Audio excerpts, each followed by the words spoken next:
اپنی زندگی کے آخری لمحات میں جمال خشوگی کا چہرہ دنیا بھر کے ایسے صحافیوں کی پہچان بن گیا جن کے خلاف کارروائیاں کی گئی ہیں۔ امریکی قانون دانوں سے بات کرتے ہوئے جمال خشوگی کی منگیتر نے کہا کہ خشوگی کی وفات کے تقریباً 8 ماہ بعد بھی ان کی موت حقیقت نہیں لگتی۔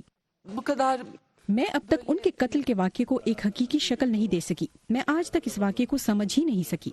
جمال خشوگی 2018 میں اپنے کام کی وجہ سے قتل ہونے والے 54 صحافیوں میں سے ایک تھے۔ قتل کیے جانے والے 10 میں سے 9 صحافیوں کے کیسز میں قاتل کبھی انصاف کے کٹہرے میں نہیں لائے جاتے۔ انہیں سزا سے ملنے والا اس قسم کا چھٹکارا ان افراد کو مزید طاقتور بنا دیتا ہے جو صحافیوں کو خاموش کرانے کے لیے تشدد کا استعمال کرتے ہیں۔ گزشتہ سال جیل میں ڈالے جانے والے صحافیوں کی تعداد 250 ہے۔ ان میں سے بہت سے ایسے صحافی ہیں جو انسانی حقوق کی خلاف ورزیوں کی رپورٹنگ کا کام کر رہے تھے۔ ترکی، مصر اور چین وہ ممالک ہیں جہاں انسانی حقوق پر کام کرنے والے سب سے زیادہ صحافی جیلوں میں قید ہیں۔ امریکی انٹیلیجنس کے اہلکاروں کی تحقیقات کے مطابق جمال خشوگی کے قتل کا حکم سعودی عرب کے ولی عہد شہزادہ بن سلمان نے دیا تھا، لیکن اس پر خود امریکی صدر ڈونلڈ ٹرمپ نے سوال اٹھایا۔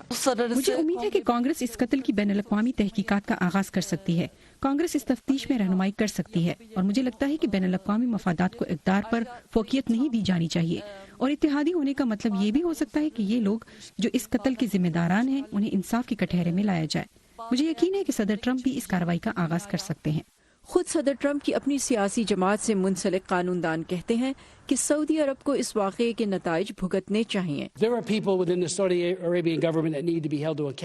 میرے نزدیک ان افراد کے خلاف میگنٹس کی پابندیاں لگنی چاہیے، اور مجھے یقین ہے کہ ہمارے پاس ایسی معلومات موجود ہیں جن پر ایکشن لیا جا سکتا ہے۔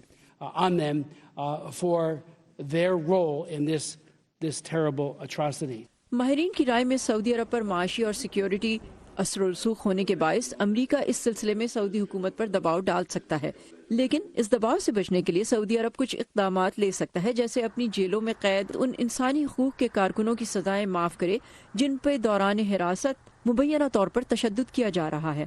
اس سے امریکہ کو یہ اشارہ ملے گا کہ سعودی عرب نے اپنے رویے میں تبدیلی کی ہے۔ ہم نے آپ کو مایوس کیا، جمال کو مایوس کیا، اور ایسا کرنے میں ہم نے پوری دنیا میں لوگوں کو مایوس کیا جو آزادی چاہتے ہیں۔ جب تک ان کی حکومت اپنے سعودی دوستوں کو ان کے ایکشنز کے لیے ذمہ دار نہیں ٹھہراتی، ان امریکی عوامی نمائندوں کے لیے افسوس کے اظہار کے سوا کوئی چارہ نہیں۔ کیتھرین جپسن کے ساتھ صبا شاہ خان، وائس آف امریکہ۔